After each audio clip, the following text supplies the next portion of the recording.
할렐루야. 우리 사랑의 동산, 우리 지체 여러분들 그동안 평안하셨습니까? 주님의 이름으로 문안드립니다. 네. 이제 좀 가라앉을 것도 같은데, 또 이렇게 뭐 2차 감염 이런 소리가 들리면서, 가뜩이나 이렇게 움츠려졌던 저희들의 마음을 더 이렇게 움츠리게 하는 것 같습니다. 그렇죠? 하지만 여러분, 우리가 누구입니까? 우리는 하나님의 자녀이고, 또 그리스도의 종들, 우리 베스가 도레스들입니다. 아멘. 이 어려운 시간이지만 이 시간을 통해서 하나님께서 분명히 이제 이 시간을 하나님의 시간으로 바꿔놓으실 줄로 믿습니다. 하나님의 그 선하신 시간을 향해서 달려갈 수 있는 저와 여러분들 되시길 바라고요. 이 시간을 통해서 또 하나님은 우리가 비록 몸은 떨어져 있지만 서로를 기억하며 서로를 위해 기도하면서 우리의 이 사랑하는 마음을 주고받는, 서로 사랑하는 이 마음을 하나님께서 원하시는 줄로 믿습니다. 그 사랑하는 마음으로 우리 이 어려운 시간을 잘 넘기다가 주님의 그 허락한 시간 속에 만나서 큰 기쁨으로 하나님 앞에 영광 돌리는 그런 우리 모두 되시기를 주님의 이름으로 축복합니다. 그래서 오늘은 우리 모두가 다 잘 알고 있는 하나님의 그 사랑의 장을 한번 펼쳤습니다. 그래서 이 말씀을 통해서 다시 한번 우리가 주님의 은혜를 받기를 원해요. 우리가 잘 알지만 또 잘 안다고 생각하기 때문에 또 모를 수도 있기 때문에 또 우리가 하나님의 그 마음을 헤아리면서 큰 은혜를 받는 귀한 말씀 되기를 바랍니다. 먼저 제가 본문 말씀 읽어드립니다. 고린도전서 13장 4절로 7절, 그 제목은 정의할 수 없는 사랑, 이렇게 정했습니다. 사랑은 오래 참고 사랑은 온유하며 시기하지 아니하며 사랑은 자랑하지 아니하며 교만하지 아니하며 무례히 행하지 아니하며 자기의 유익을 구하지 아니하며 성내지 아니하며 악한 것을 생각하지 아니하며 불의를 기뻐하지 아니하며 진리와 함께 기뻐하고 모든 것을 참으며 모든 것을 믿으며 모든 것을 바라며 모든 것을 견디느니라. 어느 성도 한 분이요, 목사님에게 이메일로 목사님, 제가 아무리 성경을 살펴봐도 하나님의 그 사랑에 대한 정의를 찾을 수가 없는데 목사님은 어떻게 그 하나님의 사랑을 정의하십니까? 라고 이렇게 물어왔습니다. 목사님은 이 메일을 받으면서 이분이 고린도전서 13장을 읽어보셨을 텐데 나한테 이렇게 묻네 이러면서, 그래도 이제 물어오셨으니까 답을 해드려야 되지 않습니까? 그래서 답을 해드렸습니다. 이렇게 답을 했어요. 사랑은 나보다 남을 낮게 여기는 마음, 그리고 내가 대접받고 싶은 만큼 남을 먼저 대접하는 마음, 그리고 하나님으로부터 시작된 것입니다 라고 이렇게 정의를 해서 보내드렸어요. 근데 이렇게 보내드리고 나니까 목사님 생각에도 좀 이렇게 그 답이 좀 명쾌하지가 않았어요. 목사님 생각에도 가만 보니까 딱히 성경에서 하나님의 사랑에 대한 확실한 정의를 해놓은 것 같지가 않더라고요. 그래서 한번 생각했습니다. 이 목사님은 하나님을 정의할 수 없듯이 하나님의 사랑에 대해서도 정의할 수 있는 것이 아니구나 라는 것을 깨닫게 됩니다. 그러면서 또 순간 깨달음이 오는데, 사랑은 곧 하나님의 사랑, 이 아가페는 하나님이 우리를 대신하신 태도, 그리고 자격 없는 우리를 조건 없이 받아주신 하나님의 성품, 그것이 바로 하나님의 사랑이구나 하는 것을 깨달았다고 합니다. 여러분은 사도 바울이 고린도전서 13장 4절로 7절에 기록해 놓은 이 말씀이 사랑에 대한 정의라고 생각하십니까? 아닙니다. 고린도전서 13장 4절로 7절은 모든 것을 내어주신 그분의 그 아가페 사랑이 내 안에 들어와 그 사랑이 살아서 꿈틀거려 생명력이 될 때 우리가 어떻게 살게 되는가 하는 것에 대한 그 삶의 모습을 15가지로 이렇게 풀이해 놓은 것입니다. 정리해 준 거예요. 요한일서 4장 8절은 하나님은 사랑이십니다 라고 했습니다. 그렇다면 저와 여러분은 무엇입니까? 저와 여러분은 사랑이십니까? 아닙니다. 우리는 사랑이 아닙니다. 우리는요, 우리 안에는 그런 사랑이 없습니다. 오직 예수 그리스도만이 사랑이십니다. 굳이 사랑에 대한 정의를 내리라고 한다면 그냥 하나님, 예수님, 성령님은 사랑이시다, 이게 사랑의 정의일 것입니다. 이 사랑이 우리에게 오면 우리는 비로소 오래 참는다는 것이죠. 주님의 사랑이 내 안에 차고 넘치는 그 사람은 나를 자랑하거나 질투하거나 시기하지 않는다는 것입니다. 하나님의 사랑이 정말 내 안에 있는 사람은 반드시 이런 증상들이 나타나게 되어 있습니다. 여러분, 우리가 왜 그렇게 질투를 할까요? 왜 교회 안에서도 그렇게 서로 시기할까요? 하나님 사랑의 결핍증 때문에 그렇습니다. 왜 오늘 사도 바울이 이 사랑 이야기를 이토록 장황하게 늘어놓는 것일까요? 하나님의 사랑이 부족하면 도처에서 하나님 사랑의 그 사랑 부족의 그 증상을 일으키기 때문에 그렇습니다. 세상은요, 도처에서 일어나는 그 문제들이 이 사랑의 결핍 때문이라는 것을 알지 못합니다.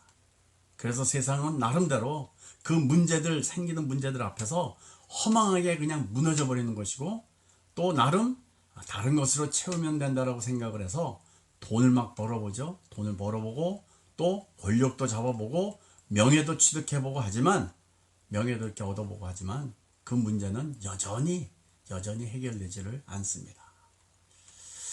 그럼 여러분, 우리 믿는 이들의 그 영역에서는 과연 어떨까요? 마찬가지입니다. 아무리 헌신을 하고 봉사를 해도 예수님에게 집중하지 않는다면 나도 모르게 내가 가치가 있다라고 생각하는 그것을 우리는 바로 우상으로 만들어 버리기 때문에 그렇습니다. 우리가 사역을 할 때 우리 각자에게 주신 그 은사가 참 중요합니다. 그러나 그 은사보다 중요한 것은 그 받은 은사를 정말 바로 은사답게 바로 쓸 수 있도록 하는 그 하나님의 사랑의 은사가 더 중요한 것입니다. 왜냐하면 오늘 본문의 그 15절, 그러니까 본문은 이 15가지의 이 모습은 그 모습은 예수님의 사랑에서만 비롯되기 때문에 그렇습니다. 얼마 전 우연히 제가 인터넷에 뜬 동영상을 이렇게 보게 됐어요. 제목이 영어로 되어 있는데 Dear Julian 하고 가로치고 Korean Adoption 가로 닫고 Mel and Shane 이라는 영어 제목이 떴는데, 내용이 뭐냐면 한국 아이를 이 미국 두 부부가 입양하는 그런 동영상이었어요. 이 멜이라는 이분은 멕시코의 분인데 부인이고, 그 다음에 쉐인은 필리핀 분인데 남편이세요.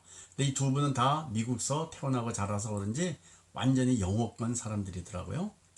이 남편은 근데 이 두 분 사이에 루카라는 아들이 있었어요. 근데 이 루카라는 아들이 자기에게 동생 좀 이렇게 만들어 달라고 그러는데, 아마 이 두 부부 사이가 아마 더 이상 애를 못 낳는지 그건 제가 잘 모르겠는데, 아무튼 그 과정은 제가 잘 모르겠는데, 그 아들이 이렇게 조르는 바람에 이제 어떻게 하다가 우리 한국 아이를 입양하게 된 것 같아요. 20개월 된 아이인데 한국 이름이 동윤입니다. 근데 영어 이름으로 이제 줄리안이라고 지어졌죠. 근데 이 아이를 둘째 아들로 이제 입양하는 그런 동영상이었습니다. 근데 내가 보면서 마음이 보는 내내 뭉클했습니다. 이 멜과 쉐인은 30대 젊은 부부들이었어요. 재정적으로 그렇게 넉넉한 분들이 아닌 것 같았습니다. 남편은 미군이고 아내는 유튜버예요. 유튜버에 동영상 올려서 유튜버인데, 이 동윤이를 어답트 할 때만 해도 10만 남짓 정도 구독자를 가지고 있는 분 같았었는데, 제가 이 동영상을 오픈했을 때는 한 65만을 넘어서 66만에 이제 가까이 그 구독자들이 있는 그런 유튜버더라고요. 그러니까 이제 남편보다 더 수입이 괜찮겠죠. 근데 아무튼 아이를 입양할 때는 수입이 넉넉지 않았었던 것 같아요. 그래서 참 쉽지 않았을 텐데 참 훌륭한 분들이다. 젊은 분들이 그것도 그런 생각이 들었습니다. 근데 제가 보면서 참 더 존경스러운 것이 느꼈던 것은 이 입양한 아이가 한국 아이 아닙니까? 그러니까 이 한국의 문화를 이 아이에게 잊지 않게 하기 위해서 이 추석과 설날 이럴 때가 되면 아이에게 한복을 입혀요. 그리고 그 엄마 멜이 손수 잡채며 만두며 송편, 어디서 보면서 이제 만든 거겠죠. 근데 꽤 만든 것 같아요. 이렇게 동영상을 보니까. 손수 만들어서 아이와 함께 또 가족과 이렇게 즐기는 그런 모습도 있었습니다. 뿐만 아니라 이 유머를 통해 가지고 그 동유리를 낳아준 그 생모에게까지 연락을 취하더라고요. 참 이 보통 입양 부모들과는 틀린 그런 모습이 저에겐 참 신선한 충격을 안겨다 주었습니다. 그리고 저에게 더 흥미를 느끼게 한 게 있었는데 그 부부가 모두가 다 개신교인들이었어요. 보통 이 저 멕시코나 필리핀 분들은 이 구교 캐톨릭이 대다수인데 이분들은 개신교예요. 그러면서 이 교회에서 예배 드리는 그 광경도 잠깐 보여주는 그런 동영상도 있었습니다. 근데 정말 제 마음을 사로잡았던 게 있었는데 그것은 매 동영상을 이렇게 마칠 때마다 매일 이제 혼자 마칠 때는 이제 그분은 혼자서 얘기하지만 대부분 온 가족이 같이 있을 때는 온 가족이 입을 모아가지고 유튜브 시청자들에게 인사말로 이렇게 말을 꼭 하더라고요. Don't forget to love one another.